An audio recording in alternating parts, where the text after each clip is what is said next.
Welcome to ई शिक्षा bye Brajesh. तो everyone, आज हम झारखंड के इतिहास के बारे में जानेंगे। तो झारखंड का क्षेत्र पाषाण युग से ही बसा हुआ था। एक क्षेत्र में ताम्रपाषाण काल के तांबे के उपकरण मिले हैं। दो, यह क्षेत्र ईसा पूर्व दूसरी सहस्राब्दी के मध्य में लौह युग में प्रवेश कर गया। चलिए चलते हैं। झारखंड के 3 बिंदु में बात करेंगे। 1 पाषाण युग, 2 ताम्रपाषाण काल, 3 लौह युग।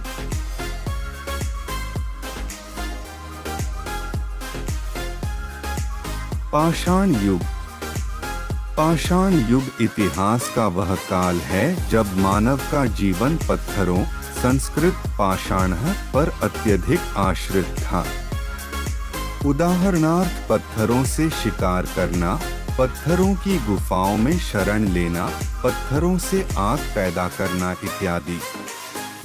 इसके 3 चरण माने जाते हैं: पुरापाषाण काल, मध्यपाषाण काल एवं नवपाषाण काल, जो मानव इतिहास के आरंभ 25 लाख साल पूर्व से लेकर कांस्य युग तक फैला हुआ है।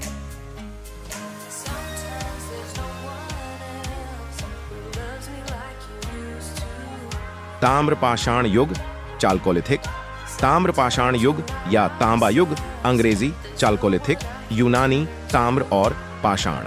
यह नवपाषाण युग के बाद शुरू होता है, लगभग 2000 ईसा पूर्व से 1500 ईसा पूर्व के आसपास। साथ ही इसे कांस्य युग का ही एक भाग माना जाता है। इस काल में मनुष्य पत्थर के औजार से तांबे के औजार उपयोग करने लग गया था। इस सभ्यता के लोग घोड़े से परिचित नहीं थे। ये राजस्थान में आहड़, उदयपुर व राजसमंद जिले में फैली हुई है। देखा जाए तो यह युग सिंधु घाटी सभ्यता के पूर्व का है, परंतु उत्तर भारत में सिंधु घाटी सभ्यता, जो कि कांस्य युग माना जाता है, के पश्चात ही ताम्रपाषाण, तांबा पत्थर युग का आरंभ माना जाता है। लौह युग, लौह युग, अंग्रेजी आयरन एज, उस काल को कहते हैं जिसमें मनुष्य ने लोहे का इस्तेमाल किया। इतिहास में यह युग पाषाण युग तथा कांस्य युग के बाद का काल है। पाषाण युग में मनुष्य की किसी भी धातु का खनन कर पाने की असमर्थता थी।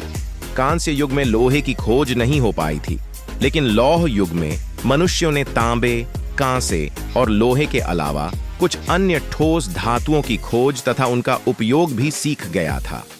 विश्व के भिन्न भागों में लौह प्रयोग का ज्ञान धीरे धीरे फैलने या उत्पन्न होने से यह युग अलग समयों पर शुरू हुआ माना जाता है। लेकिन अनातोलिया से लेकर भारतीय उपमहाद्वीप में यह 1300 ईसा पूर्व के आसपास आरंभ हुआ था। हालांकि कुछ स्रोतों के अनुसार इससे पहले भी लोहे के प्रयोग के कुछ चिन्ह मिलते हैं। इस युग की विशेषता यह है कि इसमें मनुष्य ने विभिन्न भाषाओं की वर्णमालाओं का विकास किया, जिसकी मदद से उस काल में साहित्य और इतिहास लिखे जा सके। संस्कृत और चीनी भाषाओं का साहित्य इस काल में फला फूला। आर्ग वेद और अवस्थाएं गाथाएं इसी काल में लिखी गई थीं। कृषि, धार्मिक विश्वासों और कला शैलियों में भी इस युग में भारी परिवर्तन हुए। इस क्षेत्र पर मौर्य साम्राज्य ने कब्जा किया और बाद में 17वीं शताब्दी मुगल सम्राट अकबर के नियंत्रण में आ गया। 18वीं शताब्दी के अंत में ब्रिटिश ईस्ट इंडिया कंपनी के अधीन होने से पहले यह क्षेत्र चेरो राजवंश और अन्य स्थानीय शासकों के नियंत्रण में था। 19वीं शताब्दी के मध्य से झारखंड ब्रिटिश राज अधीन हुआ। राज के तहत 1905 तक यह क्षेत्र बंगाल प्रेसिडेंसी के अंतर्गत आता था। फिर इसका अधिकांश भाग मध्य प्रांतों और ओडिशा सहायक राज्यों में स्थानांतरित कर दिया गया। फिर 1936 में पूरा क्षेत्र ईस्टर्न स्टेट्स एजेंसी को सौंप दिया गया। 1947 में भारतीय स्वतंत्रता के बाद इस क्षेत्र को मध्य प्रदेश, ओडिशा और बिहार के नए राज्यों के बीच विभाजित किया गया था। 2000 में बिहार पुनर्गठन अधिनियम के पारित होने के बाद झारखंड एक नए भारतीय राज्य के रूप में स्थापित हुआ।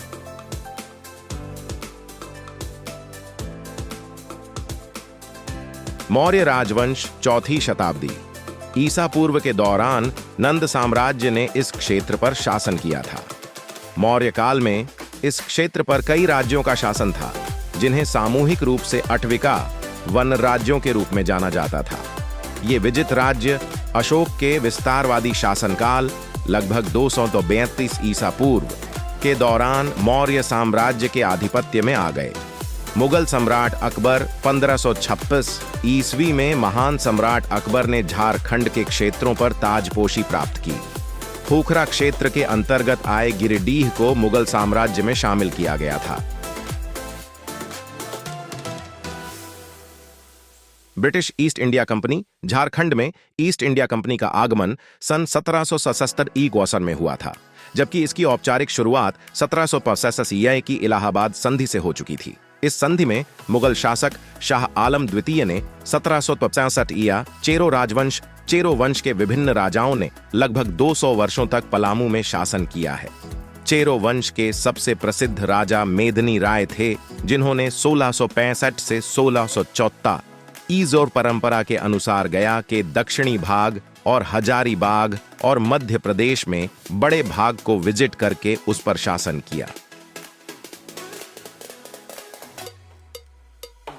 ब्रिटिश राज 19वीं शताब्दी के मध्य से झारखंड ब्रिटिश राज अधीन हुआ। राज के तहत 1905 तक यह क्षेत्र बंगाल प्रेसिडेंसी के अंतर्गत आता था। फिर इसका अधिकांश भाग मध्य प्रांतों और ओडिशा सहायक राज्यों में स्थानांतरित कर दिया गया। फिर 1936 में पूरा क्षेत्र ईस्टर्न स्टेट्स एजेंसी को सौंप दिया गया।